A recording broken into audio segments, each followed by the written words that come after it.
Hello students, आज के video में आपका स्वागत है। आज हम देखते हैं मराठी अक्षर भारती इयत्ता 9वीं यानी कक्षा 9वीं का पाठ 5वां, जो कि एक कविता है व्यायामाचे महत्व। ये जो व्यायामाचे महत्व कविता है, इसका भावार्थ मैं आपको हिंदी में समझाऊंगी। हिंदी मीडियम और उर्दू मीडियम के बच्चे जो है या इंग्लिश मीडियम के बच्चे जो है, उनके लिए वीडियो उपयोगी है। तो चलो देखते हैं व्यायामाचे महत्व। सबसे पहले बच्चों, पाठ का परिचय हम देखते हैं। पाठ के परिचय में राष्ट्रसंत श्री तुकडोजी महाराज माणिक बंडोजी ठाकुर, इस पाठ के यानी इस कविता के जो कवि हैं, उन कवि का नाम है राष्ट्रसंत श्री तुकडोजी महाराज। इनका पूरा नाम है माणिक बंडोजी ठाकुर। इनका जन्म 1909 में हुआ था और इनकी मृत्यु 1968 में हुई। ये संत कवि भी हैं। संतों में जो कवि हो गए हैं तुकाराम, ज्ञानेश्वर, एकनाथ, रामदास, उन लोगों में से ये भी एक संत कवि है। ये समाज सुधारक भी है। समाज में बहुत सारी सुधारणा इन्होंने की है। अंधश्रद्धा यानी अंधविश्वास, जातीभेद और धर्मभेद यासारख्या समाज विघातक गोष्टींवर हल्ले चढवून त्यांनी देशभक्ती, अहिंसा व आत्मसंयम यांचे पाठ दिले। तो ये जो समाज विघातक यानी समाज के लिए घातक जो बातें हैं, कौन सी जाति भेद है, धर्म भेद है और अंधश्रद्धा है, तो इनका बहुत सारा प्रभुत्व उस समय लोगों पर था कि लोग अंधश्रद्धा में रहते थे। उनका अंधविश्वास बहुत था, किसी भी बात पर जाति भेद मानते थे, धर्मभेद मानते थे, लेकिन ये ठीक नहीं था। ये समाज के लिए एक ऐसी घातक बातें थी। तो इस पर आक्रमण करके उन्होंने क्या किया, लोगों के मन में देशभक्ति, अहिंसा और आत्मसंयम निर्माण किया। इसके पाठ उन्होंने जनता को दिए और इसीलिए उन्होंने गावागावातून गुरुदेव सेवा मंडळे स्थापन केली। गांव-गांव में उन्होंने, छोटे छोटे गाँवों में उन्होंने गुरुदेव सेवा मंडळ स्थापन किया और वहाँ जनजागृती की।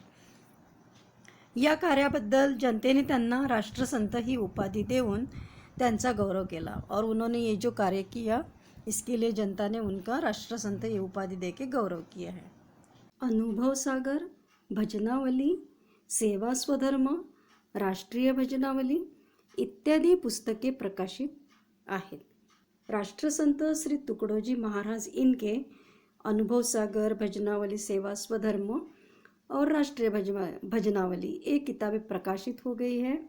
शिक्षण, भेदाभेद व अस्पृश्यता निर्मूलन, अंधश्रद्धा निर्मूलन, स्वच्छता, सर्वधर्म समभाव याविषयी कळकळीचे आवाहन करणारा व अज्ञानी जनतेला वात्सल्ययुक्त भूमिकेतून लोकशिक्षण देणारा त्यांचा ग्रामगीता हा ग्रंथ खेडोपाडी आदराने वाचला जातो। आपको मालूम है समाज में शिक्षण यानी शिक्षा, एजुकेशन बहुत कम था। लोग भेदाभेद करते थे, जाति भेद, वंशभेद, अस्पृश्यता निर्मूलन, अस्पृश्यता यानी छूत अछूत मानते थे, उसका निर्मूलन करना, उसको नष्ट करना, अंधश्रद्धा यानी अंधविश्वास जो है उसको नष्ट करना, स्वच्छता का महत्व और सर्व धर्म समभाव, सारे धर्म एक ही है, सम है, इस प्रकार का आवाहन करने वाला और अज्ञानी जनता जो है उसको वात्सल्य युक्त यानी प्रेम भरी भूमिका से लोक शिक्षण देने वाला एक ग्राम गीता उनका ग्रंथ है और एक गांव-गांव में बड़े आदर से पढ़ा जाता है। तो अब इस कविता में व्यायामाचे महत्व क्या बताया गया है? मानवी जीवनातील व्यायामाचे महत्व प्रस्तुत कवितेतून कवीने स्पष्ट केले आहे। तो इसी ग्रामगीता ग्रंथ से लिया हुआ ये क्या है, कविता है। और मानवीय जीवन में व्यायाम का महत्व कितना आवश्यक है, इसको ही इस प्रस्तुत कविता से कवि ने स्पष्ट किया है। तो चलो देखते हैं बच्चों कविता व्यायामाचे महत्व। पहले कविता पढ़ते हैं। ये जो मैं हिंदी में समझा रही हूँ कविता को, ये बहुत जगह पर अक्षर भारती मराठी किताब जो है, ये English medium, Urdu medium, Hindi medium के जो स्टूडेंट्स पढ़ते हैं उनके लिए है। तो उनके लिए मैं इसमें हिंदी में समझा रही हूँ। लेकिन इसके पहले भी मैंने एक वीडियो बनाया है कि जो बच्चे स्टेट बोर्ड में मराठी मीडियम में पढ़ते हैं उनके लिए बनाया है। तो ये हिंदी मीडियम वालों के लिए, इंग्लिश और उर्दू मीडियम वालों के लिए वीडियो है, वो देख सकते हैं। तो सबसे पहले पढ़ते हैं कविता। व्यायाम आरोग्यदायी मित्र, हे ध्यानी ठेवावे सूत्र, आळस वैरी मानिला सर्वत्र सर्वतोपरी। व्यायामाविना सात्विक भोजन, तेही मारी विकारी होऊन, व्यायामे होय अग्निदीपन, अन्नपचन सहजची। व्यायामे जडत्व जाई दुरी, व्यायामे अंगी राहे तरतरी, रक्तव्यवस्था उत्तम शरीरी, वाढे विचारी सजीवपण। व्यायामाने सशक्त स्नायू, व्यायामे मानव होय दीर्घायू, व्यायामहीना पित्त कफ वायू, जर्जर करीती अत्यंत। व्यायामे वाढे प्रतिकार शक्ती, स्वावलंबनाची प्रवृत्ती, व्यायामे अंगी वाढे स्फूर्ति कार्य करण्याची। तो इस प्रकार से ये कविता है संत राष्ट्रसंत तुकडोजी महाराज इनकी। और इस कविता के शब्दार्थ में इस वीडियो के लास्ट में आपको बताऊंगी, आप उसको अपनी वही में यानी कॉपी में लिख लेना। ओके, तो कविता समझाते हैं। व्यायाम आरोग्यदायी मित्र, हे ध्यानी ठेवावे सूत्र। व्यायाम यानी कसरत जो हम करते हैं, है ना, हमारे स्कूल में भी पीटी होती है, गेम्स होते हैं, योगा होता है, तो ये क्या है, एक प्रकार का व्यायाम है। आरोग्यदायी यानी आरोग्य के लिए उपयुक्त, मित्र यानी दोस्त, और आळस यानी आलस्य, वैरी यानी दुश्मन शत्रु, सर्वत्र यानी सभी तरफ, सर्वतोपरि यानी सभी बाजुओं से, सभी अंगों से। तो व्यायाम आरोग्यदायी मित्र, हे ध्यानी ठेवावे सूत्र। कवि कहते हैं कि व्यायाम जो है, कसरत जो है, ये हमारा आरोग्य के लिए एक उपयुक्त मित्र है, आरोग्यदायी मित्र है हमारा। बिना व्यायाम के हम जी नहीं सकते हैं। बिना मित्र के, जैसे हम क्या करते हैं, जो मित्रों के बिना हम लोगों को अच्छा नहीं लगता है, उसी प्रकार से व्यायाम ये हमारा एक आरोग्य का मित्र है, ये आरोग्यदायी मित्र है। और ये सूत्र हमें ध्यान में रखना चाहिए। आलस्य से किसी का भी भला नहीं हुआ, सबसे बड़ा शत्रु है आलस। तो यही इसमें कहा गया कि आळस वैरी मानिला सर्वत्र। आलस्य जो है ये वैरी यानी दुश्मन, शत्रु, सर्वत्र सभी तरफ सब ने इसको शत्रु माना है। क्योंकि जो आलस करेगा वो क्या हो जाएगा, उसका काम सक्सेसफुल नहीं होगा। सर्वतोपरि यानी किसी भी एंगल से आप देखेंगे तो आलस अच्छी चीज़ नहीं है, तो उसको दुश्मन ही माना गया है। जिसने आलस्य को छोड़ दिया और नियमितता से अपने काम किए, वो सक्सेसफुल होता है। तो यही इस लाइन में बताया गया है। दूसरी लाइन है, व्यायामाविण सात्विक भोजन, तेही मारी विकारी होऊन। व्यायामाविण यानी व्यायाम के बिना, सात्विक भोजन यानी अपना पोषक आहार, और विकारी यानी वे अलग अलग प्रकार के जो बीमारियां होती हैं उसको बोलते हैं विकार। अग्निदीपन यानी जो हम अन्न खाते हैं उससे हमारे शरीर में जो ऊर्जा उत्पन्न होती है, जठराग्नि उत्पन्न होता है, उसको बोलते हैं अग्निदीपन। अन्नपचन सहजची, अन्नपचन यानी अन्न का पचन होना, सहज यानी बिल्कुल सरलता से। देखो अर्थ, व्यायामाविना सात्विक भोजन, तेही मारी विकारी होऊन। अगर हमने व्यायाम नहीं किया, व्यायाम के बिना जो सात्विक भोजन, जो पोषक आहार हम लेते हैं, वो भी क्या करता है, विकार यानी अनेक प्रकार के विकार, अनेक प्रकार की बीमारियां का जन्म हमारे शरीर में होता है। और उसके मार्फत क्या करता है, ये हमारे भोजन को, सात्विक भोजन भी हमें क्या करता है, ये विकारों के माध्यम से मार डालता है। व्यायाम में होए अग्निदीपन, लेकिन अगर हम खाना खाने के बाद, सात्विक भोजन खाने के बाद, ये मतलब तुरंत खाने के बाद नहीं करना चाहिए व्यायाम, सुबह में करना चाहिए, सुबह उठते बराबर। तो अगर हम व्यायाम करेंगे तो ये जो हम खाना खाते हैं, सात्विक भोजन लेते हैं, उसका व्यायाम के कारण क्या होता है, व्यायाम से अग्निदीपन होता है।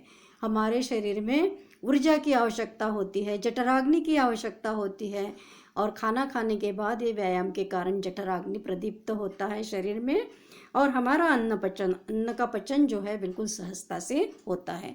मतलब हमें पेट में भारी भारीपन लगना या उल्टी ढकार जैसे प्रकार है, या पेट खराब होना, गैसेस होना, ये बीमारियां नहीं होती है। अगर हम व्यायाम करेंगे तो सहजता से अन्न का पचन होता है। अगली लाइन है, व्यायामे जडत्व जाई दूरी, व्यायामे अंगी राहे तरतरी। जडत्व यानी स्थूलपना, भारीपन, और तरतरी यानी उत्साह, रक्त व्यवस्था यानी हमारा बीपी, उत्तम यानी अच्छा, और विचारी सजीवपन वाढ़े यानी विचारों में सकारात्मकता आना। तो देखो बच्चों, इसका अर्थ देखते हैं हम। व्यायाम में जड़त्व जाई दूरी, हमारे शरीर का जो जड़त्व है, जो भारीपन है, स्थूलता है, वो दूर हो जाता है व्यायाम से, व्यायाम करने से। और हम क्या हो जाते हैं, हमारा वजन कम हो जाता है, नॉर्मल हो जाता है। व्यायाम में अंगी राहे तरतरी, व्यायाम करने से हमारे शरीर में उत्साह रहता है, तरतरी रहती है यानी उत्साह रहता है काम करने का। रक्त व्यवस्था हमारी कैसे चलती है, उत्तम यानी बहुत अच्छी, हमारा बीपी अच्छे से नॉर्मल रहता है, न ब्लड प्रेशर हमारा बढ़ता है न कम होता है, नॉर्मल रहता है, उसको बोलते हैं रक्त व्यवस्था उत्तम। वाढ़े विचारी सजीवपन, और इसी के कारण हमारा अगर स्वास्थ्य अच्छा रहेगा तो हमारे विचारों में सकारात्मकता आती है, सकारात्मक विचार हम करने लगते हैं, पॉजिटिव सोचने लगते हैं, निगेटिव विचार मन में नहीं आते हैं। यही हमारे जीवन के लिए, जीवन जीने के लिए आवश्यक है। अगली लाइनें, व्यायामाने सशक्त स्नायु, व्यायामे मानव होय दीर्घायु, व्यायामहीना पित्त कफ वायु, जर्जर करीती अत्यंत। सशक्त यानी मजबूत, दीर्घायु यानी दीर्घायुषी, व्यायामहीना यानी व्यायाम के बिना, और ये पित्त कफ वायु, इन 3 प्रकार की बीमारियां होती हैं। और जर्जर यानी बिल्कुल क्या बोलेंगे, पीड़ा युक्त। तो देखिए अर्थ, व्यायामाने सशक्त स्नायु, व्यायामे मानव होय दीर्घायु। व्यायाम करने से, नियमित व्यायाम करने से हमारे स्नायु जो है वो कैसे होते हैं, मजबूत होते हैं, सशक्त होते हैं। व्यायाम करने से मनुष्य का जीवन बढ़ता है, दीर्घायुषी होता है मनुष्य। व्यायामहीना पित्त कफ वायु जर्जर करीती अत्यंत। अगर हम व्यायाम नहीं करेंगे, नियमित व्यायाम हम नहीं करेंगे, तो क्या होगा, हमें पित्त और कफ और वायु यानी गैसेस जैसी बीमारियां होगी, और जर्जर करीती अत्यंत, और बहुत ज़्यादा पीड़ादायक ये बीमारियां होगी, हमें पीड़ा देगी, बहुत कष्ट देगी। तो इसीलिए नियमित रूप से व्यायाम करना चाहिए, और इसीलिए योगा का भी आजकल बहुत महत्व है, योगा करना चाहिए। बोलते हैं ना, चंद मिनट योगा बड़ा फायदा होगा। तो यही सही है कि हमें चंद मिनट के लिए व्यायाम करना चाहिए, हमारे जीवन को बहुत बड़ा उसका फायदा होगा। अगली लाइन है, व्यायामे वाढे प्रतिकार शक्ती, स्वावलंबनाची प्रवृत्ती, व्यायामे अंगी वाढे स्फूर्ती कार्य करण्याची। प्रतिकार शक्ति यानी रोग प्रतिबंधक शक्ति, रोग प्रतिकारक शक्ति, इम्यूनिटी पावर, जो आज बहुत ये शब्द चल रहा है कोरोना के कारण, क्योंकि कोरोना में हमें इसकी ही ज़्यादा ज़रूरत है। कोरोना को कोई हरा नहीं सकता है, तो इसीलिए हमें क्या करना है, हमारे शरीर की प्रतिकार शक्ति बढ़ानी है ना। कोरोना ही नहीं, कैंसर हो गया, एड्स हो गया, ये जो बड़ी बड़ी बीमारियां हैं, इसके लिए भी जो कभी मतलब क्या ख़त्म नहीं हो सकती है, हम इसको कभी कभी हार जाते हैं बीमारियों को।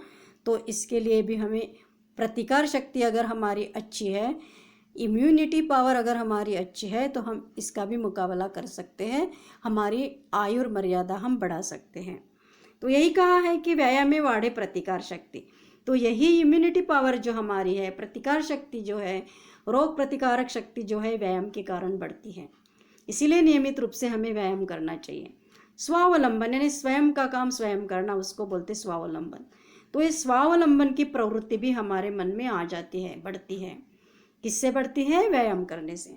हम स्वयं का काम स्वयं करना सीख जाते हैं, दूसरों पर अवलंबित रहना भूल जाते हैं, हमें दूसरों की ज़रूरत नहीं रहती है, क्योंकि हमारे मन में, हमारे शरीर में उत्साह आएगा और बड़े उत्साह से हम क्या करेंगे, अपना काम खुद करेंगे, तो हमें दूसरों की ज़रूरत ज़्यादा नहीं पडेगी. व्यायाम हे अंगी वाढे स्फूर्ती कार्य करण्याची. स्फूर्ति, स्फूर्ति यानी उत्साह. तो व्यायाम से ही हमारे शरीर में क्या होता है, उत्साह वर्धन होता है, उत्साह बढ़ता है कार्य करने की, और कार्य करने का जोम हमें आता है, जोश हमें आता है, और व्यायाम के कारण हमारा उत्साह बढ़ने से हम अच्छे से कार्य कर सकते हैं. बड़े जोम से और जोम से हम अपना कार्य सक्सेसफुल कर सकते हैं. तो बच्चों, ये है व्यायामाचे महत्व. कविता बड़ी अच्छी है और अपने जीवन में बहुत उपयुक्त है, आपके समझ में आई होंगी. अब देखते हैं हम इसके शब्दार्थ. कठीण शब्दांचे अर्थ.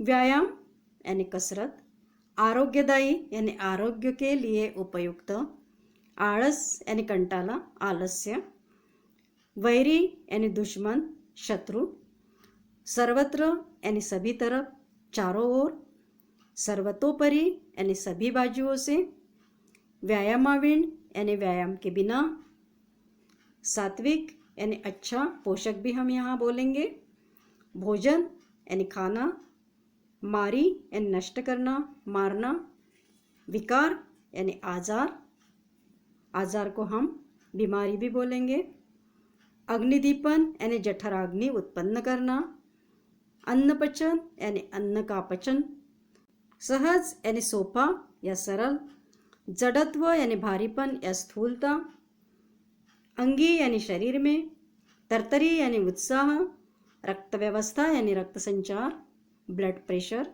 उत्तम यानी अच्छी, विचारी सजीवपण यानी विचारों की सकारात्मकता, दीर्घायु यानी दीर्घायुषी, व्यायामहीना यानी व्यायाम के बिना, वायु यानी हवा, जर्जर यानी कष्टदायी, प्रतिकार शक्ति यानी रोग प्रतिकारक शक्ति, स्वावलंबन यानी स्वयं के काम स्वयं करना, स्फूर्ति यानी उत्साह, कार्य यानी काम. तो डियर स्टूडेंट्स, व्यायामाचे महत्व ये कविता आपको अच्छी लगी होंगी, समझ में आई होंगी. तो आप मेरे वीडियो को लाइक ज़रूर करिए, क्योंकि लाइक वीडियोस में ये जमा हो जाएगा तो आपको कभी भी देखने में आसानी हो जाएगी. शेयर कीजिए और सब्सक्राइब करिए. अगर जिन्होंने मेरे चैनल को सब्सक्राइब नहीं किया होगा, बेल आइकन टैप दबाइए तो आपको नोटिफिकेशन आता रहेगा. Thank you.